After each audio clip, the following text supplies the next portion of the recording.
How far are My brother. So, in my absence, you guys decided to replace me Ain't no with shower Tamara. for Tamara. Let's move on. All right, moving on. On this episode, we are discussing Stranger Things and music royalties. Yeah. It seems this is different from a Nigerian idea. Yeah, I mean, we've been talking about like inherently Nigerian topics, right? Yeah. But it doesn't feel like this is just a Nigerian thing. At the end of the day, it's probably going to come to Nigeria. Because like royalties, the conversations around royalties are about to take off in this country. Even publishing is about to take off. You can literally see Sony Music Publishing coming to Nigeria recently. Shout out to Godwin Tom is their new GM. Shout out to Godwin Tom. So you can see that the conversations around like rights and royalties, people are taking this more seriously now. Yeah. You can see Tempo suing Ashapi Prime, and look at like all these things are happening because people understand the concept of rights right now. But this idea is a global purview. It's a global. It's more of a global view on things because I feel like we could see a precedent on this topic in a few years. A lot of people, when I wrote this article yesterday and when I published this thread, a lot of people seem to have a lot of reservation. Some guy from Romania on LinkedIn blasted me. But to be honest, I feel like ideas like this always seem unreasonable at the start. But eventually everybody will catch up. Yeah. All right, so what inspired this discussion on this topic? I mean, earlier in the year, Stranger Things, the trailer for Stranger Things had featured. That trailer was eclectic, by the way. I don't watch Stranger Things, but I know everything that happened on Stranger Things. The show is that big. Do you understand what I mean? Blue, Millie Bobby Brown, she's like a household name right now just because of Stranger Things. Yeah. So Katie Bush's Running Up the Hill was used in that particular trailer, and ever since that song has just gone off, right? Currently, it sits in the top 10 of the last week at least. It was in the top 10 of the Billboard Hot 100. It almost charted at, I believe it almost charted at number 1 on the UK charts, if not for Harry Styles. There was an Harry Styles song, and there was a rule that actually prevented her from charting at number 1 because she was actually the most consumed song in the UK that week. You understand? A song that was released in 1985. 37 years post-release, bro. And this is not the first time we are seeing situations like this. Like we saw Polanca's song blow up after Put Your Head on My Shoulder. Yeah. Like it didn't chart. So this one is a different level entirely. And it's not the only song that's blown off of Stranger Things. Metallica's song, one Metallica song is blown off of Stranger Things as well. So granted, a song blowing up and charting is down to its marketing budget. Don't be delusional. Any song that you see on the Billboard Hot 100 is mostly about the marketing budget of that song and the popularity of the song. It's just a fact, right? But before the song gets that marketing budget, before like the record label that has rights to Katie Bush's Running Up the Hill, put the marketing budget behind it to get it into charting positions, they must have seen like a spike. They must have seen something that will make them think, whoa, if we put X amount of money on this, we could make X amount of money. Because these guys are talking to people that work at incredible companies, JP Morgan Chase, that are breaking stuff down for them. They have financial teams. If we put X here, we can make X here this quarter, X here this quarter. Do you understand? That's how boardrooms like this work. So for this to have happened, that must have happened. But it just shows you that right now, regularly, before they use this Running Up the Hill song on Stranger Things, it's a rigorous process to get it licensed. Do you get? Like, for me to license the song, it's a rigorous process. It is ridiculous. It is crazy. And it is very hectic. Sometimes it can be very annoying. You guys should listen to Matt Pinkos's episode on Trapito, Dan Rose's Trapito, if you want to. You guys should check that out, about like how rigorous it is to license a song for sync. It is tough, right? Especially when the movie is going to them, not the other way around. Do you understand? It's crazy. But in this particular case, there's now like a shift. There's like something of a difference in the sense that we are now seeing it's not the way where the music is helping the show anymore. It's like the show is not helping the music. Yeah.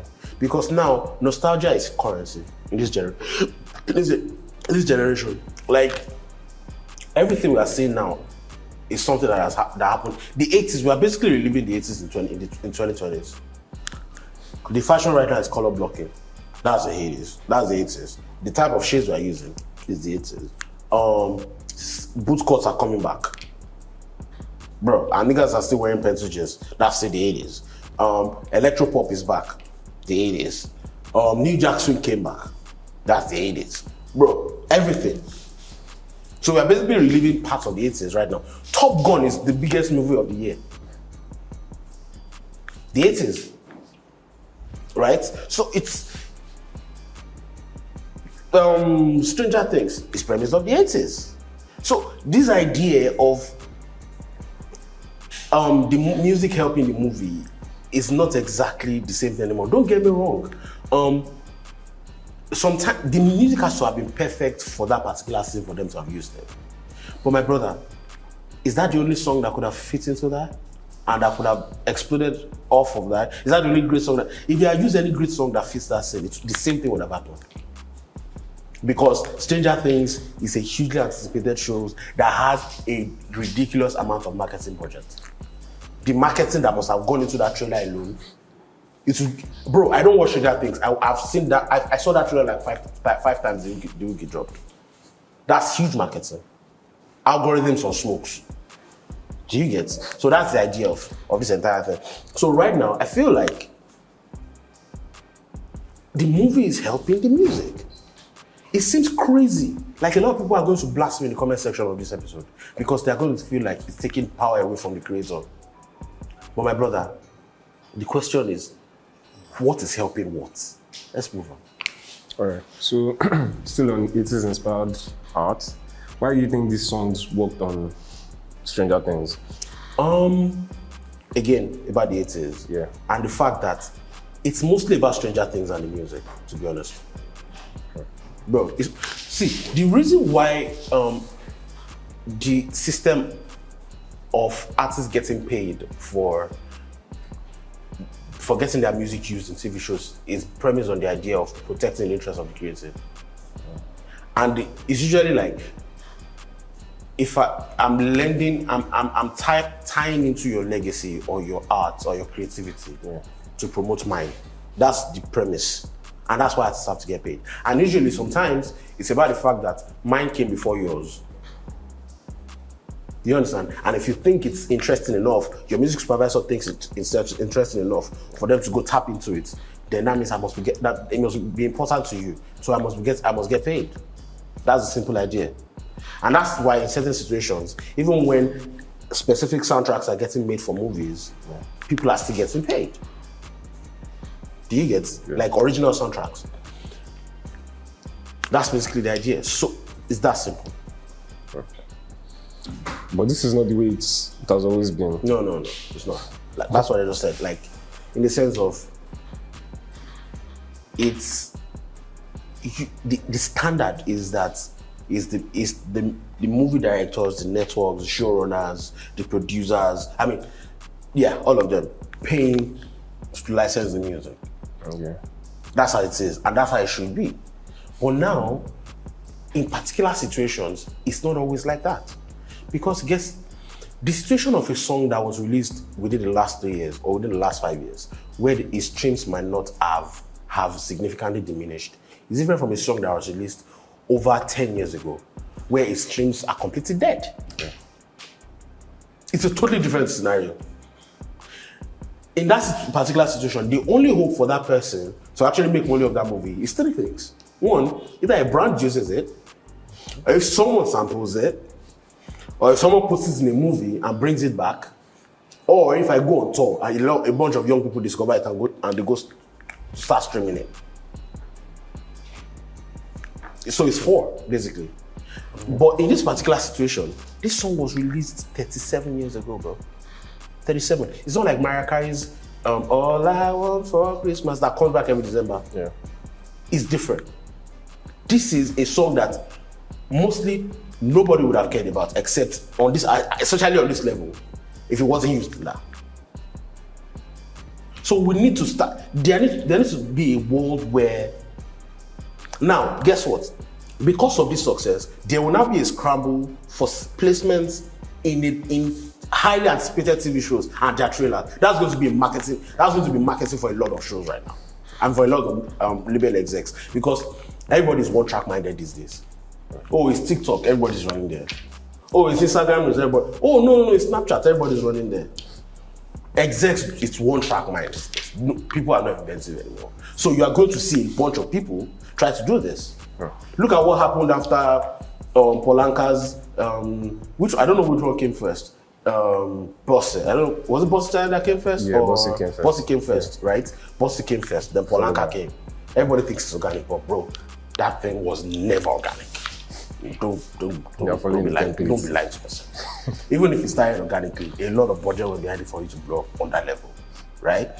So, particular situations like this, we're going to see a bunch of labels try to push songs like this. Like I was listening to a podcast about a year ago, and the person was like, in songwriting camps now, labels would tell like people that are writing camps, that are writing songs, oh, we have rights to these songs. You might want to infuse it. Yes! I can't remember the podcast. Was it No Jumper? I can't remember the podcast now. Oh, we have rights to this and this and this. You can infuse it. Let's see where it gets to. So maybe we can also bring that one back and we can make money. It's that simple, bro. It's that simple. All right, so bro, why do you seek to change it? It's not like I seek to change it. It's more like I feel like there could be a new system. We could have a way where a lot more people are getting paid from this. Yeah. So I think there's a few things that need to happen, and I listed them down. One, I'm not saying they should earn from all the rights. It would be unreasonable to say that people earn from publishing when what they're doing is a form of publishing. Like the artist is getting paid of publishing, in a way. It just so happens that Katie Bush is earning from mechanical royalties directly, like the streams out of the charts. What I'm saying here is, I think if my show is the reason why your song that is over 10 years old comes back, or if my movie is the reason why it came back, then I should be able to earn from whatever it is that is blowing up for you. And I think there's a world where a system can work for it, and I have some ideas. So number one, it's not going on into the publisher, it's just mechanical royalties. It's just mechanical royalties, like mechanical royalties alone. Just streaming. That's the only thing you're earning from, right? Streaming, download, sales. That's the only thing you're earning from. Like, if it has to happen, that's the only way they should do it. And what? That's number two. They have to clarify what is an old song from what is a new song. Right? They need to clarify that. So I feel like this should also only apply to situations where the songs were released over 7 years ago, or maybe over 10 years ago. Anything under 10 years ago, it shouldn't apply, because a song that was released like 10 years ago, which one dropped like 10 years ago, for example, maybe like, any song that dropped 10 years ago, I still go to stream songs that come from 10 years ago. Yeah. Just like a lot of people are still doing that. So it might not exactly work. But a song that was released over 10 years ago, this conversation might be entirely different, even though nostalgia can bring it back. The only thing that can make somebody earn significantly from a song that was released 10 years ago is if it gets a jolt like it was played in a show like this. Yeah. Or situations that are incredibly unique. So that's number one. Number two, I believe for it to work, if you want the laws or the system that are going to create this must make sure that any network showrunner, TV producer that wants to earn from this, when they are getting the licensing agreements, they are paying, if they are paying more money up front, then they should pay at least 25% more than they are paying. So consider that to be an advance. Listen to me, like on a good day, sometimes people get to pay to license the song so that they are not getting, maybe the artist is not getting the residuals or part of their revenue, so they're dealing with everything up front, right? So if you are going to do that, if you want to earn from, if the song blows up off my show, then you have to take more risk, because why should I give you part of my money? Why should I give you part of my money when you are just doing what is necessary? So if you want to earn that, pay a premium on what you are meant to pay me initially, and consider that to be your advance. That's the risk you are taking now. Do you understand? Doesn't that give the artist more leverage? It does, but in the sense that you were going to pay me anyway. Okay. And you were never going to earn from the mechanical royalties if the song goes up off the back of your show. Fair enough. I get that. I like that question. But in this particular situation, if I'm paying at least 25% on what I should be paying you originally, then okay, let's see if the song blows up, then we can start talking. That's number 2. Then number 3, I believe this agreement should stipulate a benchmark from which the person starts earning. Right? Okay. That's number 3. So for example, if I license a song that's over 30 years old, let's say they have to set it. If the song is between 10 years and 20 years, song between 20 years and 30 years, the song between 30 years and 40 years, the song's over 40 years. So maybe the song between that is over 40 years, the benchmark must be lower. Do you understand? Okay. It's likely that a song that is just over 10 years old is going to catch up faster. Do you understand? Than a song that is over 40 years old being introduced to an entirely new audience, even though there's nostalgia. Okay. Do you understand? So a song that is over 40 years old, maybe the level that I start earning from your streams or from your downloads and sales is maybe when it hits 50 million. Okay. Do you understand? Whereas, or maybe when it says 20 million, the song that is between 20 years old and 30 years old, maybe it's between 30 million streams or downloads, or equivalent of maybe like 1 million sales, whatever, right? Mm-hmm. Then if it's a song between 10 and 20, that should be like maybe 40 million streams, because now the years are getting smaller. You have to think about these things clearly, right? Now, when you then said that, then we can then move to the next thing. We can then move to the next idea of mutual responsibility clauses. You have to agree that if you are going to use my song in your trailer after you have done all that, you are guaranteeing a certain marketing budget that goes into promoting it. Do you understand? Like, it can work. Okay. It can really work. You are agreeing that I'm doing a lot of marketing on it. Now, if I then do my duty and the song then blows up, if it hits, we're then going to agree that if it hits a certain benchmark, you are then going to, the rights holders to the song, artists, labels, are then going to put a lot of marketing budget behind it and spend on it as well, on their own, so that we can all earn. Right? Yeah. And I think the limit, there should also be a limit on what the network showrunner or producer or whatever stands to earn from this. Yeah. So it should be like maybe 25% of maybe the royalties over a particular period of time. And I don't think it should be more than a year to 18 months, because that's where the rush is. Anything over that should go back to the artist. Okay. Right? And then the final thing is just mechanicals.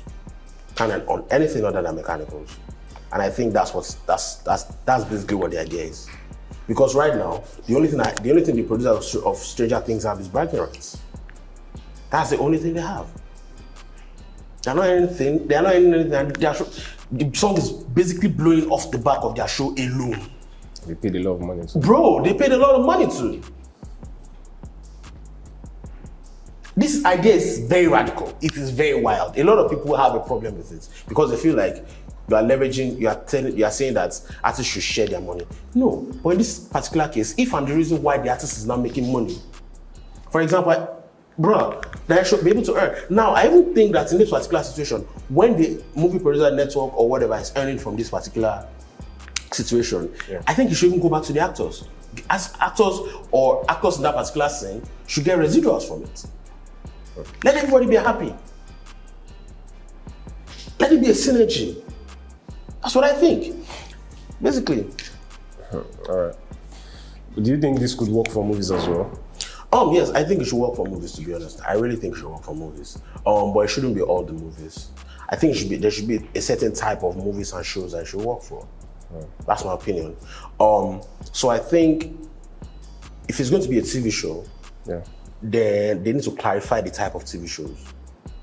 And maybe they need to say, the TV show must have had at least one season. Right? And at least one season, it must hit a certain level in terms of like impact, social media conversations, ratings, anticipation of the new season, if it's measurable, right? So that if you can quantify some of those things, if these things should be codified in the law so that people can know what they're following. Right? So when they put it out like that, we can then know if your movie passes all those things. If my intention to earn from the music passes, if my show that wants to earn from that passes all those or ticks all those boxes. If it doesn't, then we move on. Right? And they must also certify that if it's a TV show, so maybe the previous season must have at least 10 episodes. Because then you can measure the interest of the people that you held. Right? And then finally, there has to be a healthy marketing budget, a history of a healthy marketing budget. Now, if it's going to be for a film, it can't be the same thing. So now what you can measure in a film that wants to earn from an artist's mechanical royalties has to be something as simple as maybe the size of the budget of the movie. Especially marketing budget of the movie, the history of the producer of making Song Blow off a TV show.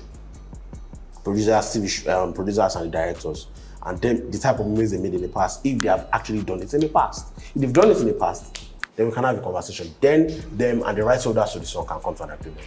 That's what I think. All right. Do you think this should relate with all shows and movies? No, that's what I said. Like, that should be killed as specific types, to be honest. Just specific types. It can't be all of them. And I think if the world can think about this carefully, I think there could be a solution. That's factual.